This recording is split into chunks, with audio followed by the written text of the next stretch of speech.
Hey guys, welcome back to the channel. If you're new here, we're building a custom 40-valve V10-Swapped rear-wheel drive converted LAKEY Continental, and we've documented the entire process from the engine build to the car over the last 3 years, so you can watch it all here by clicking this link. And we are this close to getting this thing on the road, finally. So last video we ended by making this list of everything we need to do to get it on the road. We got brake lines, clutch lines, we got a bunch of fuel stuff to do.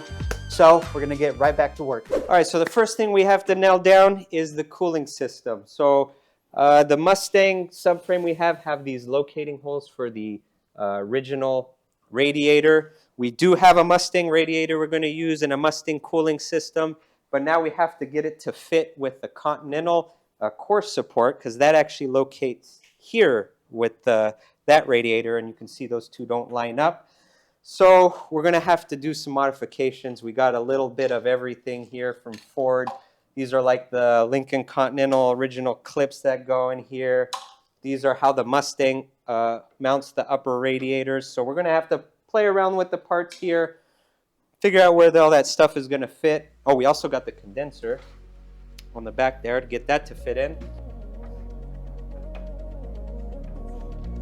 We opted to modify the Mustang top radiator brackets by simply cutting off part of the bracket to allow us to fit them under the Continental core support. Once we had it all fitted, we tacked it in place and moved on to the lower mounts.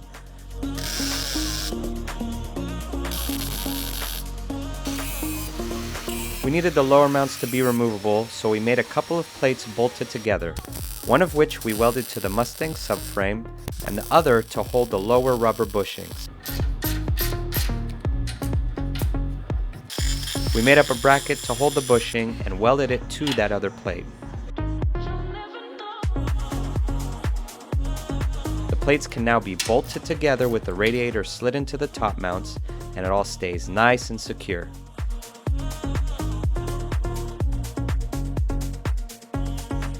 We got everything mounted up. We got the radiator, the condenser, and the fan there. So we got the upper mounts attached, the lower mounts welded up, and all. This came out pretty good. Sitting down here, yeah. So to remove this, we take out these 4 bolts and drop it out from the bottom because of the way it sits into these pegs here. But actually, it looks pretty good. We need a new radiator because that don't fly. Dude.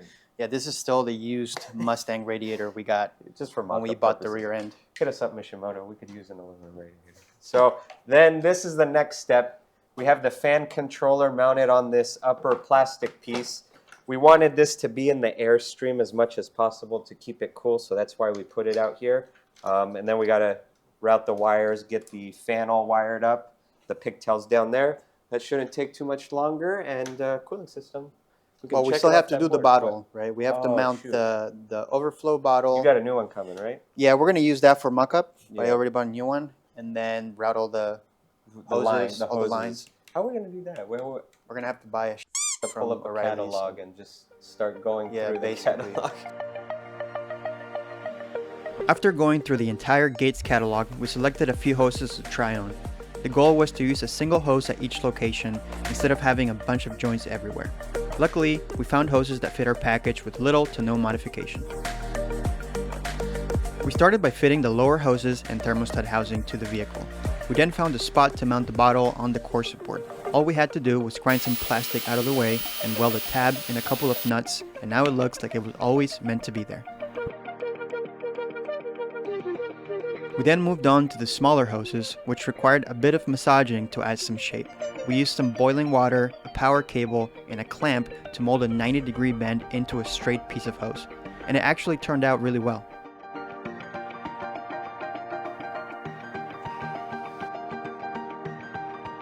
Then, onto the upper hose, which only needed to be cut a couple of inches at each end to fit like a glove.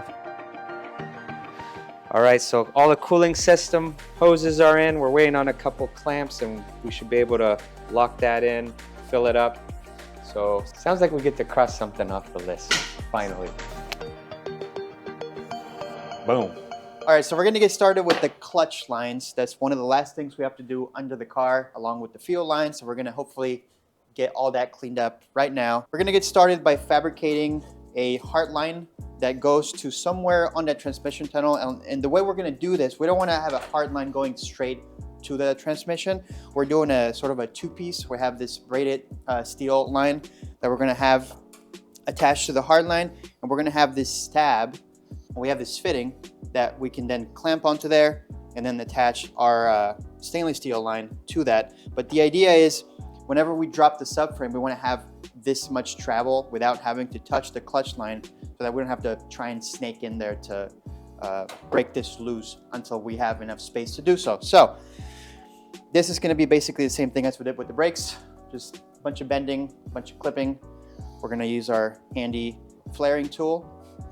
But first we gotta drop the engine. Yeah, so we gotta drop the engine, subframe. We're gonna clean up some stuff and then also start working on the fuel lines and cross that off the And the list. clutch, flywheel. So Yeah, we'll knock a lot of stuff out. We have flywheel, clutch that we have to install. So let's get to work.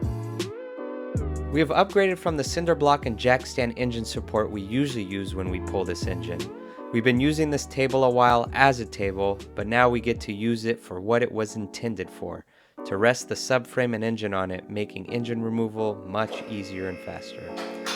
It cries a little every time it sees the 1,000-pound lump inching towards it though.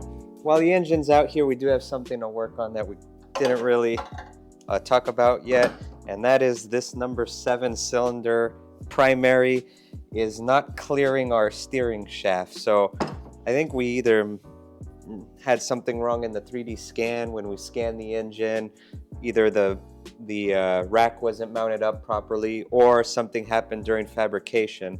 But you can see we don't quite have enough clearance for this primary to the steering shaft. So we're gonna have to try to move this out. The plan is gonna be to try to cut this in this area here and add about 1 inch of straight pipe, and that'll push this is number 7, 1 inch deeper into this hole, and hopefully everything works out fine, and that'll give us clearance for our steering shaft. So while Diego's working on the clutch line, I'll be messing with this. So let's go ahead and get this whole thing off.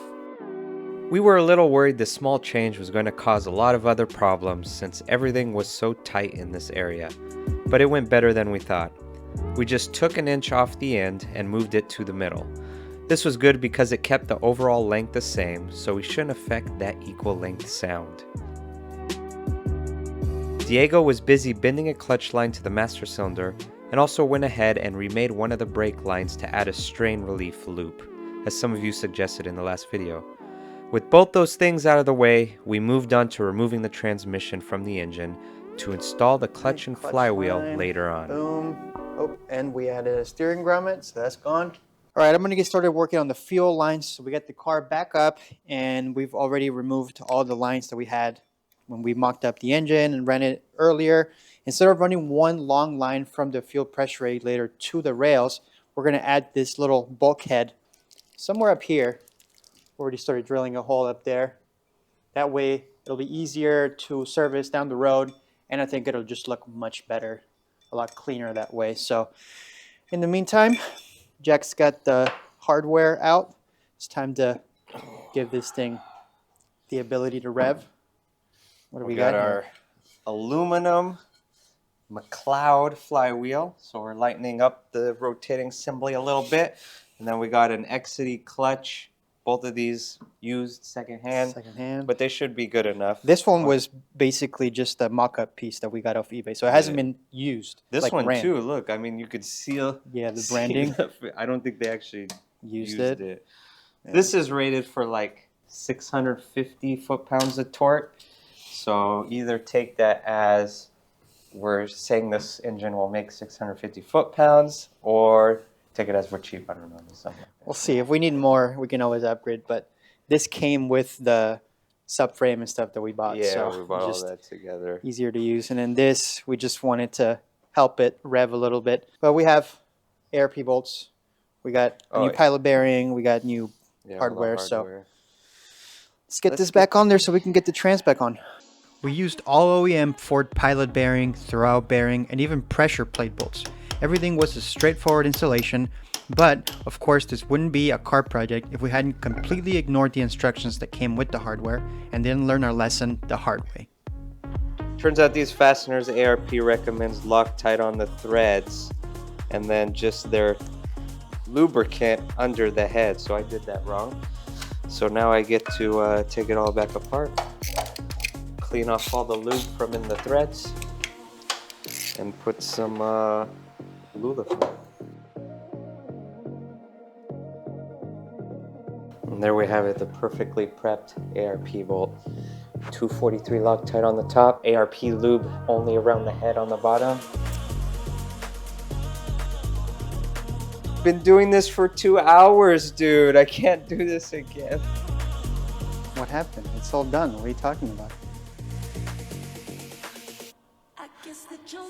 Oh man, we're missing.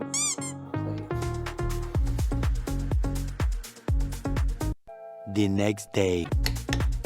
Yep, that's right.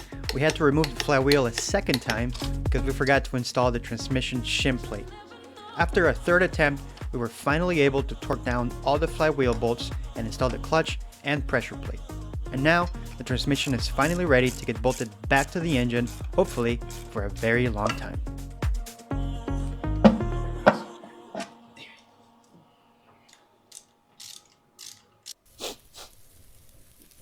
What's going on here? What are you doing? You didn't see what we got delivered? Woohoo! We got a box of goodies from today's video sponsor, Good Chop. I got a set of ribeyes cooking up on the grill, man. Oh shoot, you're waiting for this, dude.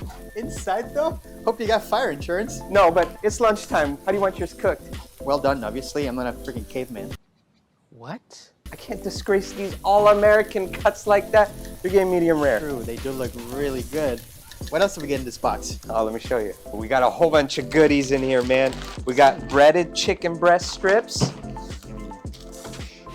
thick cut bacon. Can't wait to have that with breakfast tomorrow. Nothing better than the smell of fresh bacon in the morning. We even got New York strip steaks. Can't wait to have that stuff. Yeah. We even got some ground beef and boneless, skinless chicken breast, man. That's a whole lot of protein right Yeah, there. it's awesome because they have over 100 different options and they're all exclusively sourced from U.S. farms. Hell yeah. Man, it's flaming up so good. That's how you really can tell these are some quality cuts. All that marbling is melting and dripping down and flaming up. Man, it's gonna taste good. Man, all-American ribeyes, all-American Lincoln V10. God bless them. Man, these are gonna taste good. Woo, baby! All right, let me know how it's cooked. Whew. Right here, grab the camera. My mouth is watering, dude. See Oh, this? yes. Oh my god. Give me some of that. Jesus, that is some good meat right there, man. And you could try them out right now by going to goodchop.com/YouTube or using our link below in the description and use our code BuildItYourself130 and you can get $130 off across your first 4 boxes. They stand behind their products so much that they offer 100% money back guarantee. Love Good Chop or get your money back. That's BuildItYourself130 for $130 off. Get yourself some high quality all-American protein. Thanks to Good Chop for sponsoring this video. Now I'm gonna get to my steak before it gets cold.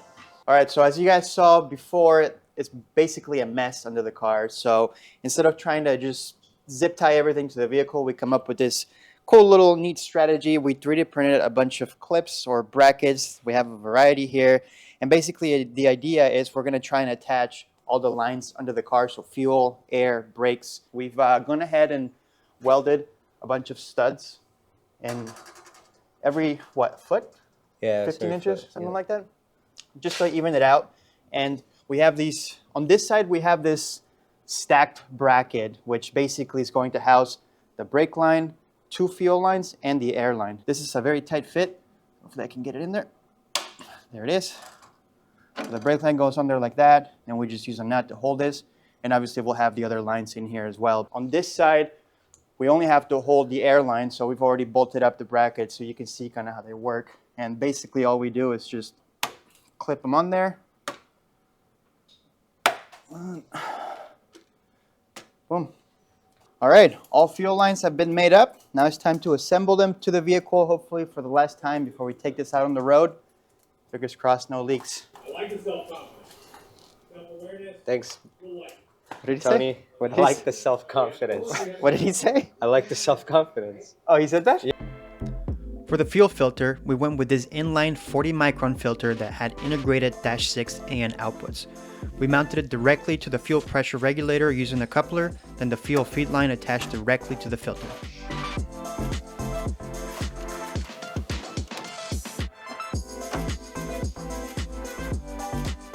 Clipping all the brake, air, and fuel lines to the 3D printed clips was so satisfying, and it made everything so much better under the car. Definitely a worthwhile upgrade.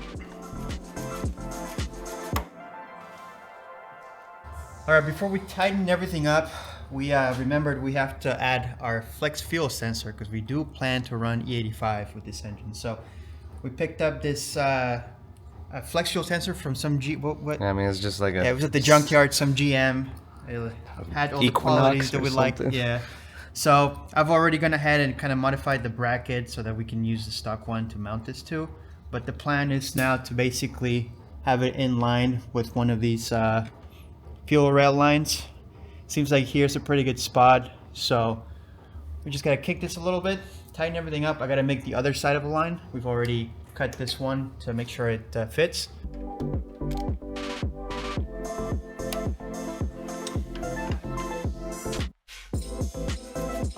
With the flex fuel sensor mounted and the last of the lines made, it was time to tighten and clip everything together, then take a step back and enjoy a very clean plumbing job.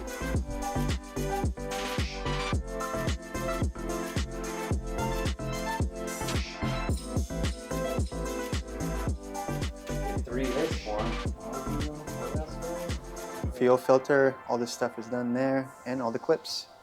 All right, we're gonna tackle one last thing we gotta fabricate before taking this out on the road, and that's the wipers, because we want. We don't have to fabricate this for the drive. We're just looking for things to do, dude. We're not gonna be using we have to wipers. Do this. It's raining. Look at Actually, the freaking. It's gonna rain tomorrow or the next. Good, couple it'll days, clear so. off the road. We need wipers to work. No, we we want to be don't. road Get out legal of here. here in Michigan. So we have to fabricate a little mount because when we took out basically the whole cowl, we removed one of the mounts for the wipers. I don't know if you can kind of see it here, but the third mount is on this side here. So we're just gonna weld the plate, basically 1/8 inch, and make a little mount to bolt it to. So while Diego knocks that out, I'm gonna work on mounting up this dipstick tube because it's just spinning around here. So I'll just put a bar over this pickup area. That should be good. And then I'll get the gaskets on this exhaust and the engine will be ready to go back in.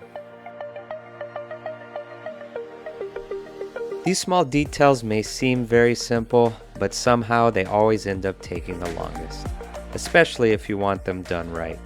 But we are so close to the finish line, so we just put our heads down and knock these out one by one. One of these small details is the brake switch.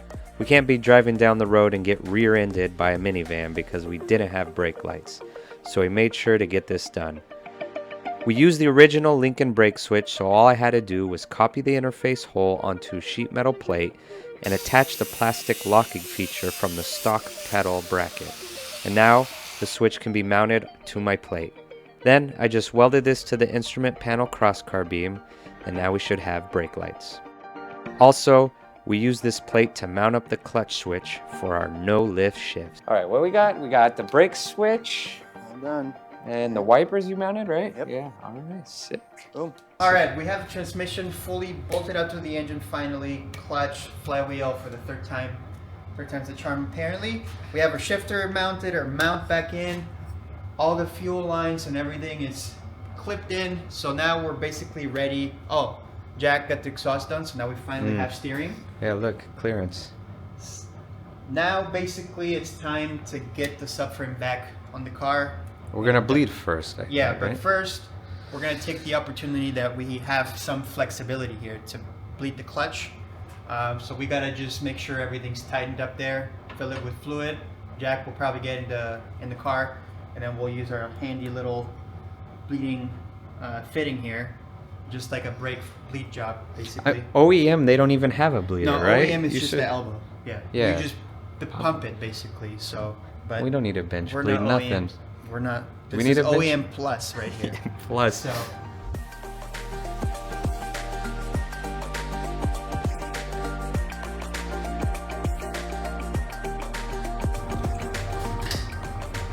Every V10 rear-wheel drive Continental will come with the handy funnel and Feels cool. This is exactly why people hate engineers.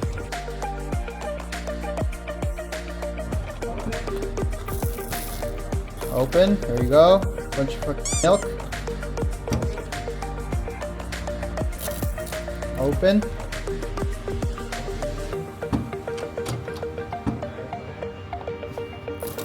Okay, it's open. Right.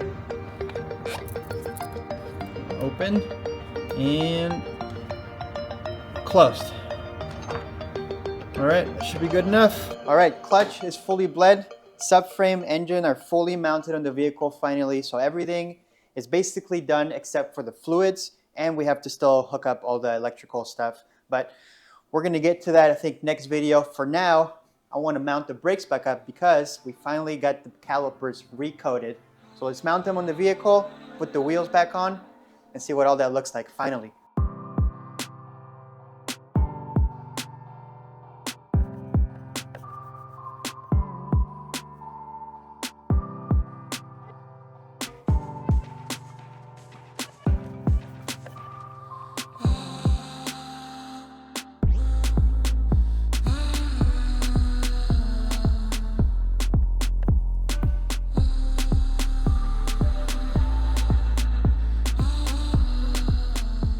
Brakes and brake lines are all done.